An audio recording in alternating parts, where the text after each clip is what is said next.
का वाकया है कि एक बेसिया औरत बेसियागिरी करके आ रही थी और रास्ते में चैत बैसाख की धूप थी।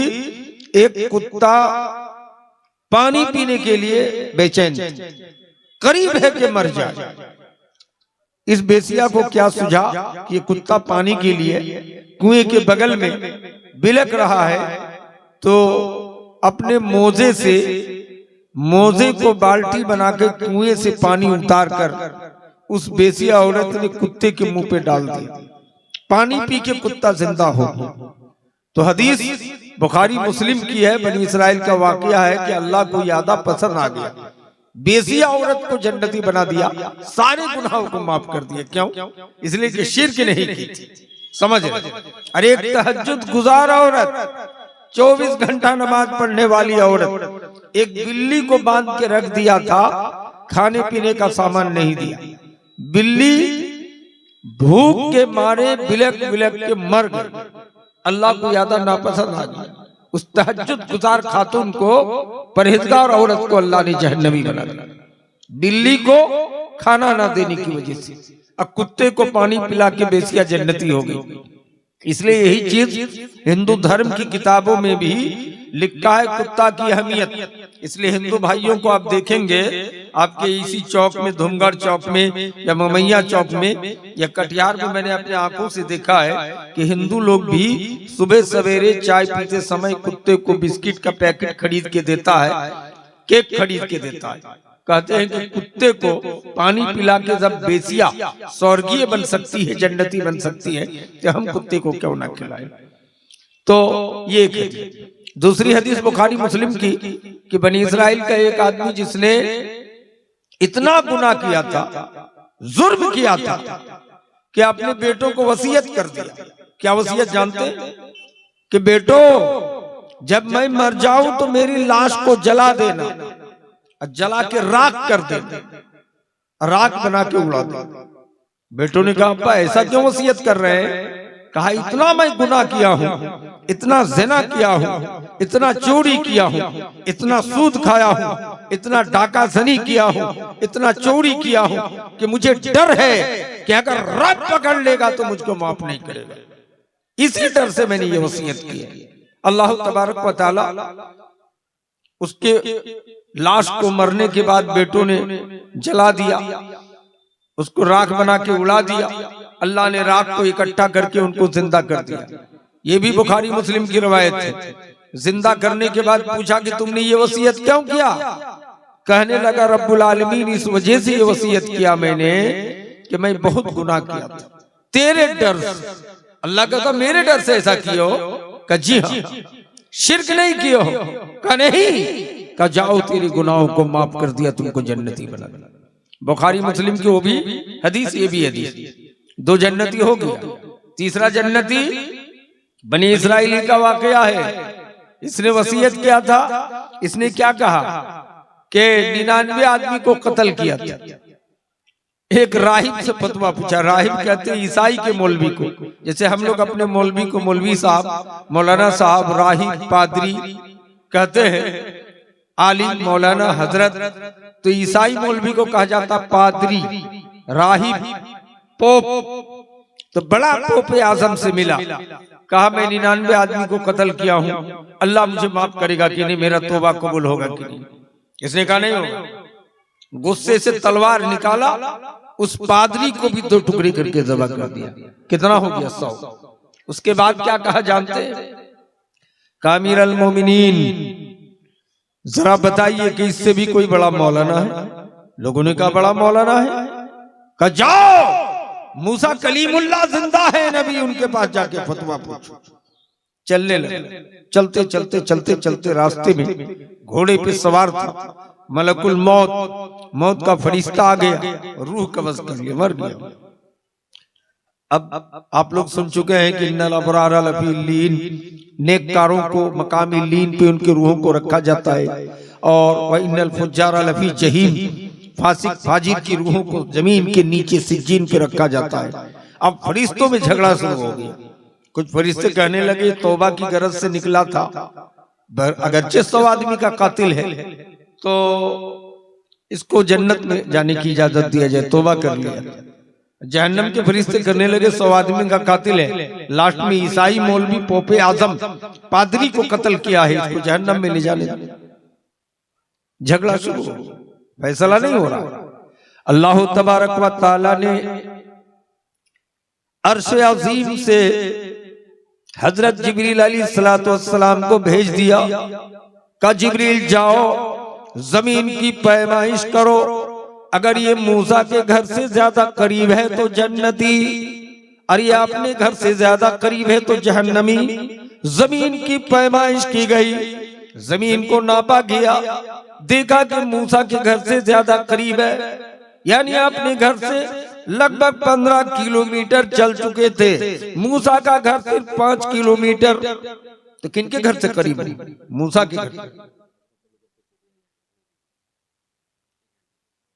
देखिए मौलाना हजरत अली को फिर से 1 घंटा दिया जाएगा।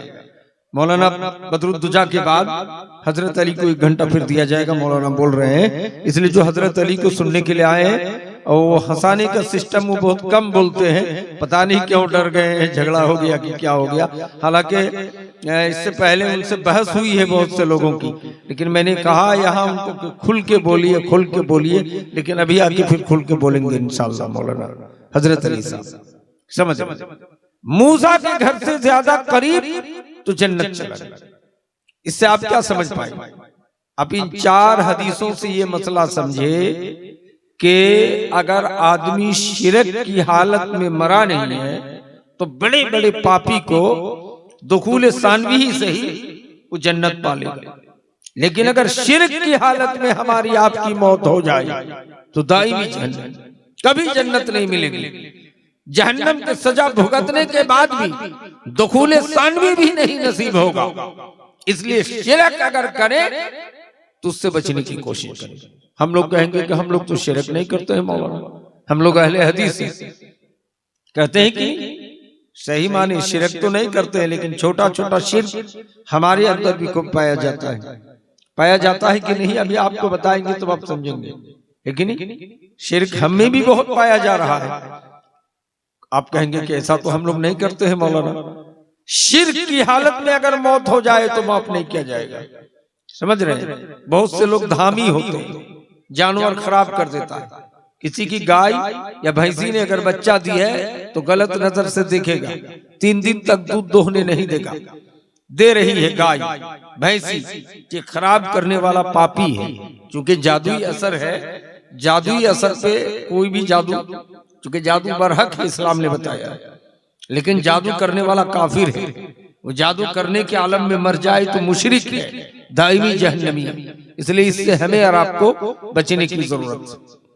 इस तरह से अल्लाह के रसूल की हदीस है कि न रोका व तमाइम व तिवाला मिनश शिर्क, झाड़ फूक करने वाले को आविला के साथ बुलाना या कुरानी आयत के अलावा धामी अंदाज पे नीम के पत्ते से झाड़ के झाड़ फूक करना, वह तमाई ताबीज हाथ में बांधे या गले में लटकाए या कमर में बांधा। वह तेवल, तेवाला कहते हैं मोहब्बत बढ़ाने के लिए कोई अमल करना, जैसे गाछ खिला देना। पोती ने आके शिकायत की कि दादी आपके पोता दामाद हमको छोड़कर गैर लड़कों से, गैर लड़कियों से बात करता है, कई इस बार आने तो उसको गाछ खिला दे। ये भी जादुई अमल है। हमारी माए कोई जड़ी बूटी की गाछ उठा के लाती है, अंडे में या केले में डाल करके खिलाता है कि मोहब्बत बढ़ाने के लिए या घटाने के लिए। ये शिर्क है। इसलिए मेरी माए पोती की तलाक हो जाए वो मंजूर है, लेकिन आप जादुई अमल करके किसी की मोहब्बत घटाना और बढ़ा नहीं सकते। और जानते कटिहार रामपाड़ा में जहाँ मेरा घर है उसके आसपास में बहुत से इमाम है, 500 रुपया 1000 रुपया लेकर के जड़ी देता है, ताबीज। लड़का सब जाता है, कहते मैं जिस लड़की से लव करता हूँ मुझको कम नहीं चाह रही है, तो कहते हैं कि ये जड़ी ले जाकर धुल करके पानी छिड़क दोगे तुम्हारी दीवानी बन जाएगी। ये सब जितने भी अमल करते हैं ये सब शिर्की अमल। याद रखिएगा वो 4 हदीस, बड़े से बड़े पापी माफ किए गए, लेकिन हालत शिर्क में मौत हो जाए तो अल्लाह माफ नहीं करेगा। तो अब तक अगर करते हुए आए तो अभी तौबा कर लीजिए। हमारी माए गाछ नहीं खिलाना है, गले में भी जानवरों का हम लोग तांत बांधते हैं, गाय या भैंसी या बच्चा देती है तो हम लोग जानवरों की जंगल से लत्ती ला करके एक बेड़ी बना देते हैं। मैंने देखा आंखों से, भैंसी के गले में लटका हुआ, समझ में, कहते नजरे बद से बचाने के लिए। हालांकि इस शिर्क है। अल्लाह के रसूल की हदीस 1650 साल पहले कि मनवत्तरा, जिसने तांत बांधा जानवर के गले में जड़ी बूटी, उसने शिरक किया मोहम्मद सल्लल्लाहु अलैहि वसल्लम के रसूल के अल्लाह के साथ। इसलिए इससे हमें और आपको बचना चाहिए। बहुत से लोग भैंसी के सींग में चूना डाल देता है नजरे बद से बचने के लिए, गलत है, शिर्क है, ऐसा नहीं करना चाहिए। किसी के रोड के किनारे में पपीता फला है या केला या कटहल या कोई चीज, तो उसमें क्या करते हैं, उसमें भी चूना डाल देते हैं। कुछ लोग ऐसे घेर सकते हैं आप। अगर आपको डर है कि कोई नजरे बद लगा देगा, जादू कर देगा, पपीता पकेगा नहीं, तो उसको चारों तरफ से रस्सी या बोरा उरा से घेर सकते हैं। लेकिन आप ये जो चूना लगाते हैं शिर्क से बचने के, नजरे बद से बचने के लिए, ये शिर्क में शामिल है। हमारी माँ बड़ी देती, बड़ी कोहड़ा की जो बड़ी बना के, तो बड़ी के ऊपर करते कि हमारी दादी को भी देखे हैं कि उसमें मिर्च लगा देती है, लाल लाल मिर्च। पूछते थे कि बड़ी के ऊपर मिर्च क्यों दे रहे हैं, कहते बहुत से डायन हैं, नजरे बद लगा देगी तो बड़ी सीझेगा नहीं, इसलिए मिर्च लगा रहे हैं। मेरी माए, बड़ी को सिझाइए नहीं, डायन को खाने दीजिए, बिस्मिल्लाह कहा के बड़ी देखे तो देखिए कौन डायन नजर करेगा। लेकिन आप मिर्च लगा के शिरक का काम हरगिज ना करें। बड़ी के ऊपर मिर्च लगाने की जरूरत नहीं है, नजरे बद से बचने का, बचाने का ये सब तरीका नहीं। और शिरक क्या करते हैं हमारे माशरे में, कमर में डोरा पहनते बड़े बड़े आदमी, कहते चाबी लटकाने के लिए, कुछ लोग कहते लुंगी नीचे चली जाएगी। अरे आजकल मॉडर्न दौर में तो ऐसा ऐसा अंडरवियर, अरे ऐसा ऐसा लूजर आया है कि रबर कमर में पकड़े रहता है, इसलिए कमर में कोई डोरा वोरा नहीं पहनना चाहिए। पहले जमाने में सिरशाबादी में आधा सिन्नी दिया जाता था बच्चा पैदा होने के बाद, तो उसके साथ कार की फूटी का डोरा जरूरी था। हालांकि शिर्क है, बच्चों की भी कमर में डोरा पहनाना शिर्क में शामिल है, याद रखिएगा। इसलिए डोरा वोरा नहीं पहनाना है। कहते बच्चा देखने में जोल्हा लगता है, लगने दीजिए, या तो आप नंगा कीजिए, यही पेशाब पाखना के समय नंगा करके करा लीजिए, उसके बाद पेंट पहना लीजिए। मॉडर्न दौर है, पैसे का दौर है, एक एक बच्चे का 50-50 पेंट खरीद के रखिए, कभी नंगा मत रखिए बच्चा को या बच्ची को छोटे हालत में। लेकिन कमर में डोरा नहीं लगाइए, डोरा लगाने को अल्लाह के नबी सल्लल्लाहु अलैहि वसल्लम ने शिर्क करार दिया है, समझ रहे हैं। इससे बचने की कोशिश करें। इसी तरह बच्चे को हम बाहर ले जाते हैं, बड़े बड़े घराने में देखा, मौलाना के घर में भी, तो बच्चे को हम लोग माथा में एक काजल का टिक लगा देते हैं, या कुछ लोग गाल में ऐसे ठप्पा लगा देता गोल करके, कहते खूबसूरत बच्चा है, तो ये बच्चा किसी के भी सामने जाएगा तो नजर उसी पर पड़ेगा, नजर बद नहीं लगेगा। हालांकि शिर्क है। बच्चे को बिस्मिल्लाह करके बाहर कर दीजिए। नबी के दौर में सही हदीस में साबित है कि एक आदमी गया और एक बच्चे को कहा कितना खूबसूरत है, किस चक्की का आटा खा के पाले गए हो। वो बच्चा बेहोश हो गया। नबी ने कहा कौन गुजरा अभी, का फलाना आदमी का, उनको पकड़ के लाओ। पकड़ के लाके उनको नहलाया और उनके पानी से उस बच्चे को गुसल दिया, तो फौरन नजरे बद उतर गया। लेकिन आज तो पता नहीं चलता है कि कौन नजरे बद। इसलिए किसी बच्चे को अगर हम देखें तो अच्छा आदमी भी कहना चाहिए बारकल्लाह, अल्लाह का फजल है। अगर आप बारकल्लाह अरबी का शब्द नहीं बोल सकते तो आप उर्दू ही में, बंगला ही में बोलिए कि कितना अच्छा बच्चा है, अल्लाह बरकत दे। अगर ये कह दोगे तो नजरे बद नहीं लगेगा। लेकिन आपको शिरक करने की जरूरत नहीं है कि बच्चे के गाल में या कपाल में एक ठिप्पा लगा दे काजल का या काली का, कि ताकि नजरे बद से बचाए। ये करना भी शिर्क में शामिल है। याद रखिए, हमारे माशरे में अगर किसी को चेचक की बीमारी हो जाती है या दानी की बीमारी, जिसको हम लोग अपनी जुबान पर कोदा बोलते हैं, तो हमारी माएँ शिर्क करने पर बोलती है चले जाइए और खेड़िया बाजार से किसी होटल से 7 किस्म की मिठाई ले आइएगा, लाल गमछे में बांध करके, और इस कोदा ज्यादा या चेचक ज्यादा पेशेंट को दे दीजिए, ठीक हो जाएगा। मेरी माई, ये सरासर शिर्क है। आप ये कहां से सीख लिए कि 7 किस्म की मिठाई ला करके आप इस बच्चे को माफ करा रहे हैं। नबी कायनात सल्लल्लाहु अलैहि वसल्लम ने सपना देखा, सपने में देखा कि 70,000 मेरी उम्मत के ऐसे लोग हैं जो बिला हिसाब किताब जन्नत में दाखिल हो रहे हैं। पूछा कौन लोग? कहा गया ये वो लोग हैं जो लोग अल्लाह पर भरोसा करते थे, झाड़ फूक करवाने वाले को नहीं बुलाते थे वामिला के साथ। याद रखिएगा, झाड़ फूक कुरानी आयात से नेकी का काम है, सुन्नत का काम है। दलील, नबी सल्लल्लाहु अलैहि वसल्लम गुजर रहे थे, मदीने में एक आदमी बेचैन होकर के बैठा हुआ था। नबी कायनात ने उनके पेशानी में हाथ रखा, अब कुरान की कुछ आयत पढ़ के दम कर दी, वो आदमी ठीक हो गया। इससे पता ही चला कि हम किसी को भी दम कर सकते, झाड़ फूक कर सकते हैं कुरानी आयत से। ये करना सवाब का काम है, नेकी का काम है, समझ रहे हैं। लेकिन उसकी ताबीज बना करके पहनना शरीयत पे हराम है।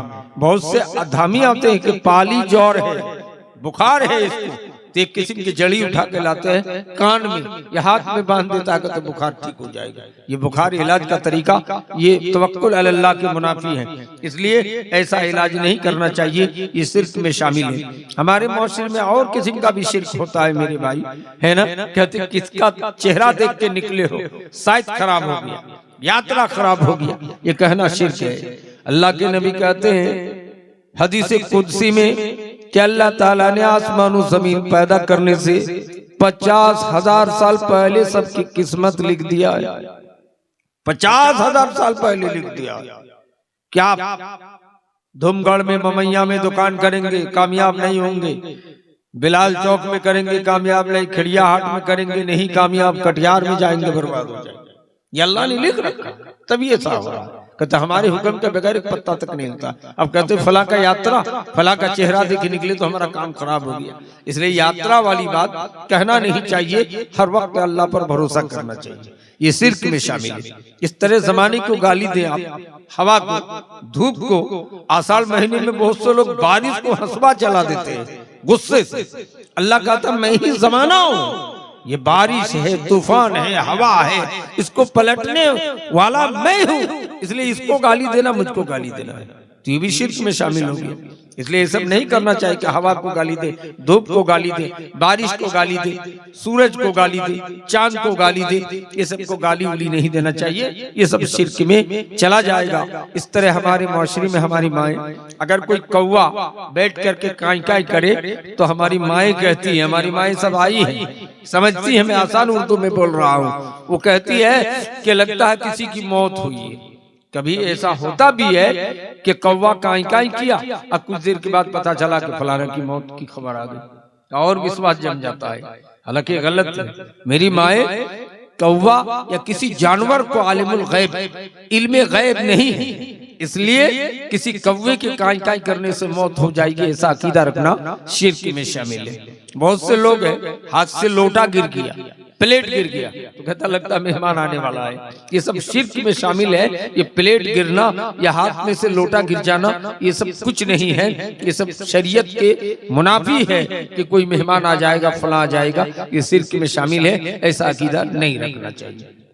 इस तरह से कहीं रास्ते में चल रहे हैं, सांप दाएं से गुजर गया तो हम लोग कहते हैं कि सांप दाएं से गुजरा है, आपको बहुत फायदा होगा, तो इस तरह ये अकीदा रखना भी शिर्क में है। सियार बाएं से गुजर गया, अगर ऐसा अकीदा रखे तो ये भी शिर्क में शामिल है। समझ रहे, सियार बेचारे को गुजरना था, सांप बेचारे को गुजरना था, आप खामा का उस पर गलत अकीदा बदसुगुनी ले रहे हैं, ये सब चीज गलत।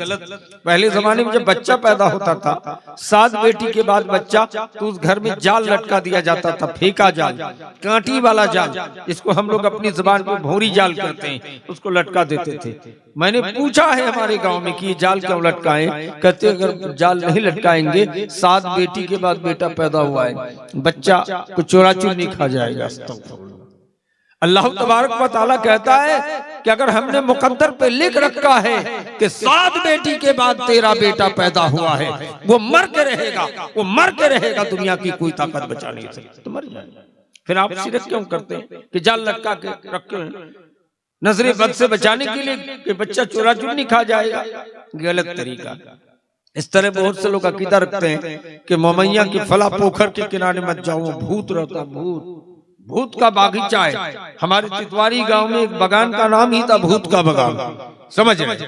अल्लाह के रसूल कहते हैं कि ऐसा अकीदा रखना कि कहीं भूत है, ये शिर्क है। क्योंकि भूत के बारे में कुरान और हदीस में इतना जिक्र है कि शैतान भूत का सरदार जो इब्लीस है, उनका ताज, उनका अर्श, उसकी कुर्सी पानी पर है, समुंदर पे है, गंगा नदी पर है, पानी पर उसका अर्श है, चेलों को भेजता है। किसी खास इलाके में शैतानों का घर या शैतानों का अड्डा नहीं होता है, ये गलत है। अल्लाह के रसूल की हदीस से वाला गौला, भूत कोई चीज नहीं है। आपने फरमाया वाला गौला, भूत कोई चीज नहीं है। बहुत से लोग हैं अपने दरवाजे पर भैंसी का सिंग या गाय का सिंग को चिपका देते हैं दीवार में या लटका के रखते हैं। कहते क्यों? कहते हैं शैतान गुजरता है, रात में गुदाना गुजरता है, भूत का गुजर होता है, इसलिए नजर बद से बचने के लिए ऐसा की। ये सरासर शिर्क है कि सिंग को लटका के रखे आप भूत से बचने के लिए। ये अकीदा रखना सरासर शिर्क है मेरी भाई, इसलिए इससे बचने की कोशिश करें, शिर्क से बचने की कोशिश करें।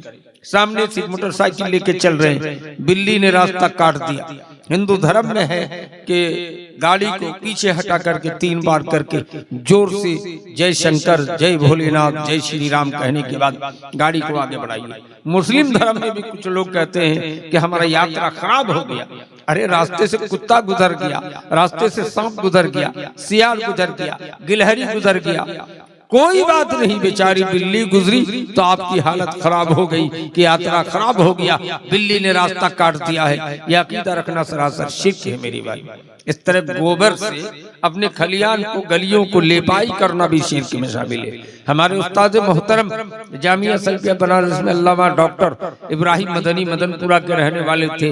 वो अकीदतुत तहाविया पढ़ाते हुए बोले थे और समझाए थे कि गोबर से खलियान या घर को पुताई करना भी शिर्क में शामिल है। क्या क्यों? इसलिए कि हिंदू धर्म में लिखा गया है कि गोबर से पुताई करना पुण्य का काम है। इसलिए आज देखते होंगे आप छठ पूजा के मौके पर आराम टाइम में हमारे हिंदू भाइयों के दरवाजे में अगर पक्का भी है, उस पक्के को गोबर से लिपाई किया गया है। इसलिए इससे हम सबको बचना चाहिए। आजकल मॉडर्न दौर है, छत है धान सुखाने के लिए, मकई सुखाने के लिए। अगर छत नहीं तो बड़ा बड़ा दर्री खरीद के लाए, प्लास्टिक खरीद के ला के सुखा लेते।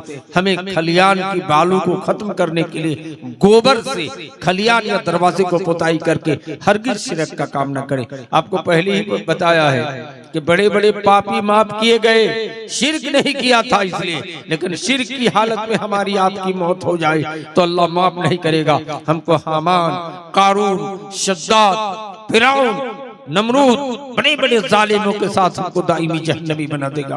ये छोटे छोटे शिर्क बड़ी शिर्क का आकार ले लेगा। इसलिए हम छोटे छोटे शिर्क करने से बचें। ऐसा अकीदा हरगिज़ ना रखें कि ऐसा करने से ऐसा होगा, ऐसा करने से ऐसा होगा। बहुत से लोग हाथ में धागा बांधे रहते हैं, बहुत से लोग कान में छेदा करके कुछ पहन लेते हैं, कहते हैं हाइड्रोसिल की बीमारी है इसलिए दोनों कान को छेदा कर दिया गया है। अरे आजकल मॉडर्न दौर है, दुनिया की कोई भी हाइड्रोसिल की बीमारी आए डॉक्टर उसका ऑपरेशन करके ठीक कर देता है। अल्लाह के रसूल की हदीस के लिए कुल्ल दाइन दवा, हर बीमारी के लिए दवा है। आप डॉक्टर का सहारा ले, ये इलाज करना तवक्कुल अल्लाह के मुनाफी नहीं है, इसलिए आप ऐसा कर सकते हैं। लेकिन आप कान में इयरिंग की तरह से, लेडीज की तरह, लड़की की तरह से हमने कुछ लगा लिया, शरीय एतबार से ये शिर्क में शामिल है। अल्लाह के रसूल ने फरमाया कि जिसने जिस कौम की मुसावियत इख्तियार की है उन्हीं में से है, ऐसा मुसावियत इख्तियार नहीं करना चाहिए। अल्लाह के रसूल की हदीस है कि कुर्बे क़यामत में औरतें, लड़कियां चाहेंगी कि लड़के बन जाएं और लड़के चाहेंगे कि लड़कियां बन जाएं। आज आप देख रहे मॉडर्न दौर में लड़कों के हाथ में छींटदार गमछा है, लड़कों के कान में इयरिंग है, लड़कों का बाल बड़ा बड़ा बनाया गया है, लड़कों के गले में हार है, लड़कों के हाथ में बाला है, चूड़ी है। देख लीजिए। और हमारी माएँ, हमारी बच्चियों की हालत यह है कि जींस फुल पैंट पहनकर बाल को कटवा करके छोटे छोटे बाल को कटवा लेते हैं। मेरी भाइयों, बाल को मजबूरन में कटवाना गलत नहीं है, लेकिन लेडीज, लड़कियों को बाल छोटा करके हिप्पी कटिंग का रखवाना शरीयत में हराम बताया गया। लेकिन एक हदीस है कि नबी सल्लल्लाहु अलैहि वसल्लम की बीबियां नबी के इंतकाल के बाद बाल को छोटा कर लेती थी। हदीस का जुमला है वकाना याखुदुहुन्ना मिन रुऊसिहिन्ना हत्ता तकूना कल वफरा। एक रिवायत में वकाना अज़वाजी नबी सल्लल्लाहु अलैहि वसल्लम, नबी सल्लल्लाहु अलैहि वसल्लम की बीबियां बाल को छोटा कर लेती थी नबी के इंतकाल के बाद, यहाँ तक कि वफरा, यहाँ तक बाल हो जाता था। तो आप कहेंगे कि नबी की बीवियां कैसे बाल को छोटा कर लिए। ये हदीस समझने की जरूरत है, क्योंकि अरब के अंदर रिवाज था कि जिस लड़कियों का बाल बड़ा उसको सबसे खूबसूरत माना जाता था। अरब के शायर इमरुल कैस अरबी शायर लड़कियों का बाल को अपने हाथों से नापते थे, बाल को हाथों से नापते थे। जिस लड़की का बाल बड़ा उसी से ब्याह करते थे, शादी करते थे। इसलिए कि बड़ी बड़ी बाल वाली लड़कियों को सुंदर में शुमार किया जाता था। तो नबी सल्लल्लाहु अलैहि वसल्लम ने अपनी बीवियों को वसीयत किया था कि जब मेरा इंतकाल हो जाए तो नबी की बीवी के लिए किसी से शादी जायज नहीं है। नबी की बीवियां सब मोमिनों की रूहानी माँ है। ऐसा सुने हो कि नबी बीवियों को छोड़कर इंतकाल कर गए तो नबी की बीवी ने से किसी से शादी की है? दुनिया में कोई भी नहीं कर सकता है। नबी की बीवियां पूरी उम्मत मुस्लिमा की रूहानी माँ है। समझ रहे? तो नबी ने कहा, एक सवाल है, किस्त पर मोबाइल या गाड़ी लेना कैसा है?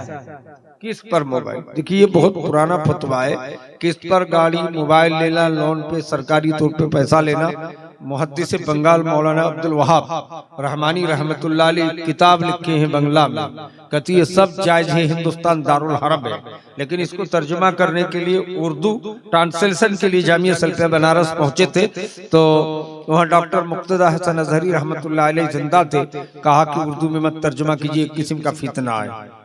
तो अब्दुल वहाब रहमानी रहमतुल्लाह अलैह बंगाल के, इन्होंने बंगला जुबान पे किताब लिखा है कि सरकारी तौर पर ये सब लेना जायज है, क्योंकि हिंदुस्तान दारुल हरब की तरह है। अगरचे दारुल हर्ब नहीं है, हिंदू मुस्लिम सबों की हुकूमत है, मिली जुली सरकार है, लेकिन यहाँ तो भी इस्लामी बहुत से कानून लागू नहीं कर पाते।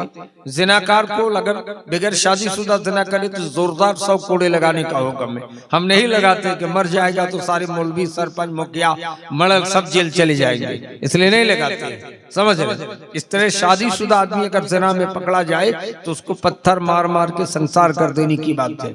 अरब में कत्ल कर देता है, तो ऐसा कर सकते थे, लेकिन इंडियन कानून में ऐसा करने वाला मुजरिम ठहरेगा।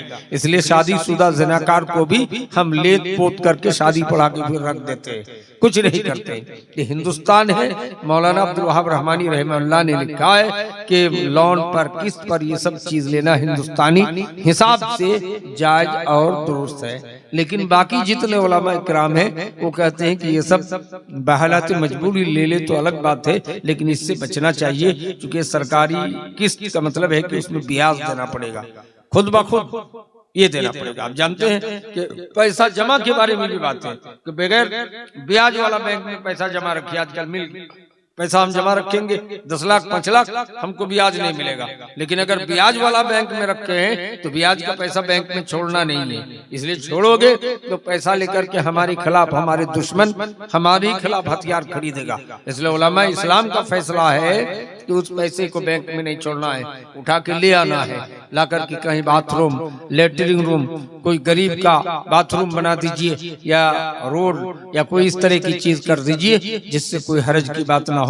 लेकिन उस पैसे को खुद ना खाएं, उस पैसे को मस्जिद मदरसे में ना लगाएं, उस पैसे को जनरली कोई चीज, हाँ अगर मदरसे के बाथरूम बनाए, लेटरिन रूम बनाए तो इसमें कोई हर्ज की बात नहीं। इस तरह बड़े बड़े अल्लामा उबैदुल्लाह रहमानी मुबारकपुरी रहमतुल्लाह अलैह ने भी इसी तरह से लिखा है। तो इसी तरह किस्त पर लेना शरीय एतबार से दुरुस्त नहीं है, उससे परहेज करना चाहिए।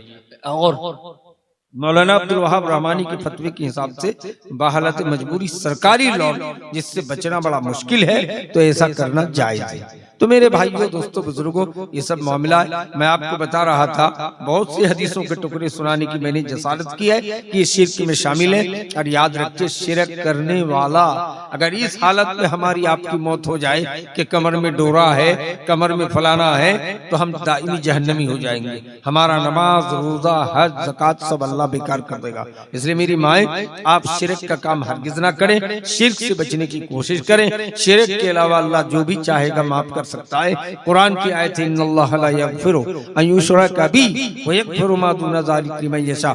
बेशक अल्लाह शिरक को, हालत शिरक में मरने वाले को माफ नहीं करेगा। शिरक के अलावा अल्लाह जो भी गुनाह चाहे माफ करेगा। बेसिया कुत्ते को पानी पिला के जन्नती हो गई, एक तहज्जुद गुजार लेडीज बिल्ली को मार करके जहन्नमी हो गई, एक 99 आदमी 100 आदमी का कातिल शिरक न करने की वजह से जन्नती हो गया, एक वो आदमी जो गुनाह की वजह से अपनी अपने बेटों को मरने के बाद जला देने की वसीयत किया था, वो जन्नती बन गया इस वजह से कि शिरक नहीं किया था। लेकिन हालत शिरक में हमारी आपकी मौत हो जाए माए तो अल्लाह माफ नहीं करेगा। अगर कोई डैन है, कोई धामी है, तो धामीगिरी आज ही छोड़ दीजिए, तौबा कर लीजिए। औरतें डैन होती हैं, हमको डैन दिखाया गया। रात के 2 बजे उठकर देख रहे हैं कि सब लोग हाथ के बल सर को नीचे करके चल रही है, पैर ऊपर है और दोनों पैर के ऊपर एक एक चिराग जल रहा है मोमबत्ती की तरह। कहा कि ये मुस्लिम औरतों की डैन औरतें हैं जो धामीगिरी है। तो डैनगिरी करना भी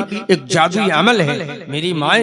अगर डैन का अमल है तो तौबा कर लीजिए। आज का ये बयान जहां तक जा रही है, डैनगिरी कर सकती हो, ये जादुई अमल है, जादू बरहक है, जादू लग जाएगा। जादू तो नबी को भी लग गया था, लबीद बिन आसिम ने जादू किया था, नबी को जादू लग गया था। लेकिन जादू करने वाला काफिर है, दाइमी जहन्नमी है, मुशरिक है, पापी है। इस तरह से हाथ देख करके कुछ बताने वाला वो भी धामी जहन्नमी है। हाथ देख के बताता है, तुम्हारे हाथ का रेखा बतला रहा है, तुम्हारा खतरनाक एक्सीडेंट हो। गुलफराज की अम्मी 500 रुपया और मंजर की अम्मी 500 रुपया, 1000 रुपया। अल्लाह इसको 1000 समझ के कबूल फरमा। जिस मकसद से दिया अल्लाह मकसद को पूरा फरमा। मेरे भाइयों, अगर हम जोड़ती मिला के दुआ ना भी दे तो इंशाल्लाह आपको नेकी मिल जाएगी। अब मेरे बाद हजरत मौलाना बदरुद्दोजा आ ही रहे, मैं आप हजरत से गुजारिश करूंगा कि उनके हाथ में भी चंदा दे।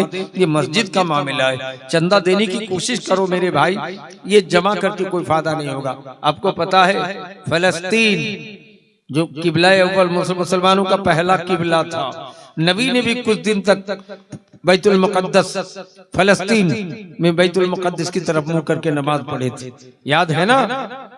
और वहां आज 1 नहीं 2 नहीं 6 महीने के अंदर 1.5 लाख मुसलमान मर्द को, बच्चों को, औरतों को उनकी इज्जत लूट कर उसको तहतीक कर दिया गया।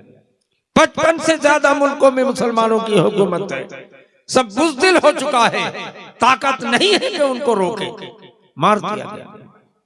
ईरान ने मदद के लिए 2 ट्रक कफन भेजा कि कफन में लपेट करके समुद्र में गिरा दिया गया।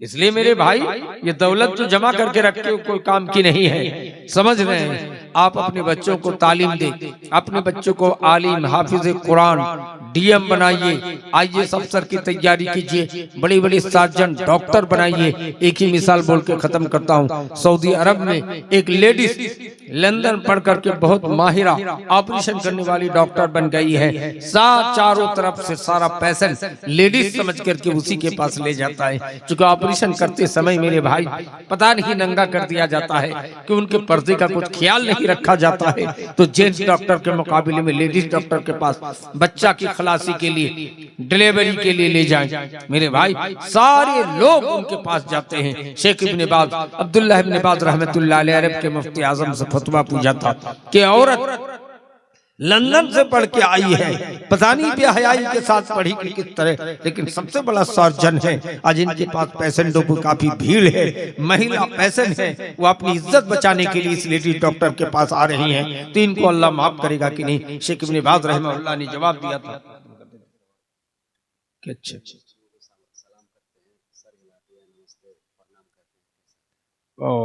मुशरिकों का जो सलाम करते हैं, देखिए नमस्कार, नमस्ते, अब अल्लामा डॉक्टर जाकिर नाइक हफिज़ुल्लाह की ज़बानी सुन चुके हैं। ये सब में शिर्क की आमिज़ है। लेकिन अब इंडिया है, हमको हर एक हिंदू भाइयों से मिलना है, डीएम हिंदू, वीडियो हिंदू, वहां जाना है।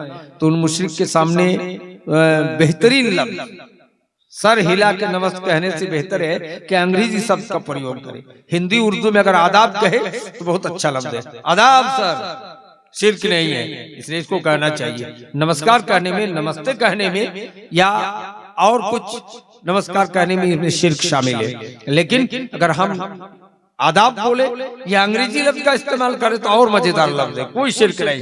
Good morning sir, good evening sir, good afternoon sir, बहुत अच्छी बात है, इसमें शिर्क नाम की कोई चीज नहीं। हम तो कहते जो पढ़े लिखे लोग हैं वो अंग्रेजी शब्द का ज्यादा इस्तेमाल करें और शिर्किया कलिमात, नमस्ते वगैरह ये सबसे बचे। अब तो बहुत सारा शिर्क से बचना बहुत मुश्किल हो गया मेरे भाई।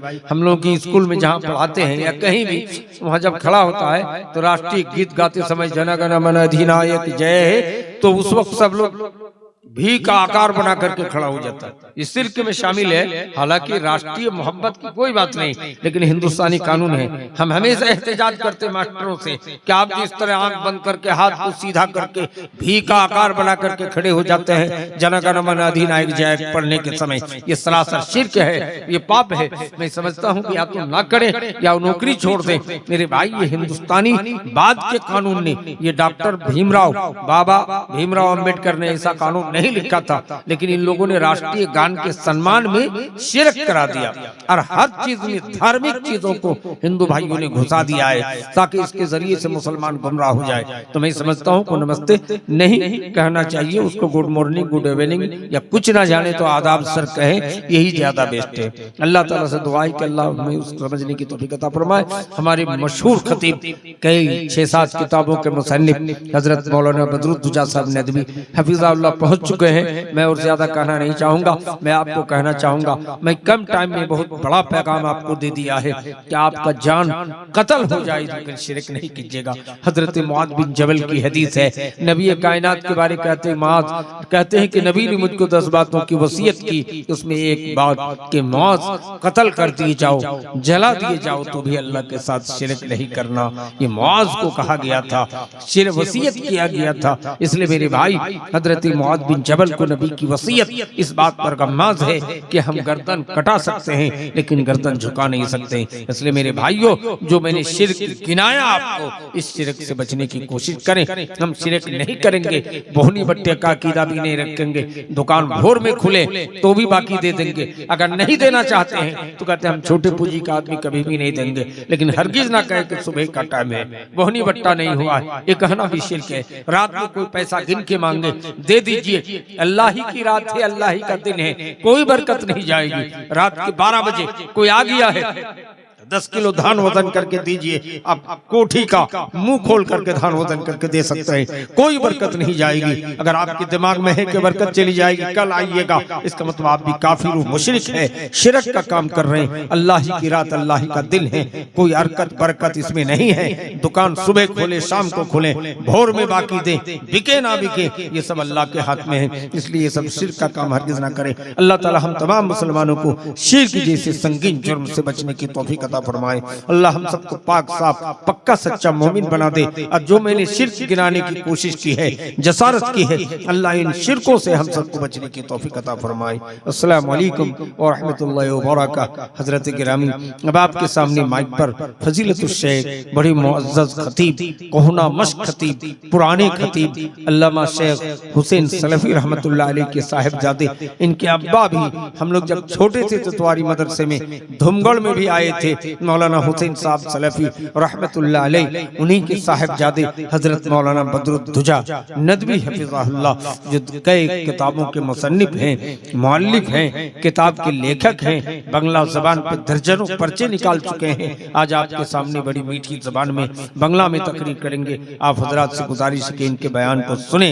इनके बाद एक और खतीब है मौलाना परवेज आलम फैजी साहब, उनको भी आधा घंटा सुन के यहाँ तक जाने की है। और मौलाना हजरत अली भी कहते हैं कि फिर 1 घंटा बोलेंगे, इसलिए आप मौलाना बदरुद्दोजा हफिज़हुल्लाह को जरूर सुने। आपके सामने माइक पर बिला ताखिर हजरत मौलाना बदरुद्दोजा साहब नदवी शमसी मालदा माइक पर, मैं उनसे बस अदब और एहतराम गुजारिश करता हूँ आप माइक पर तशरीफ लाएं और अपनी तकरीर से हम सामीन को महसूस करें। उनके शान में एक शेर है कि हे आया यूरिश तातार के फसाने से, हे आया यूरिश तातार के फसाने से, पासबा मिल गए काबे को सनम खाने से।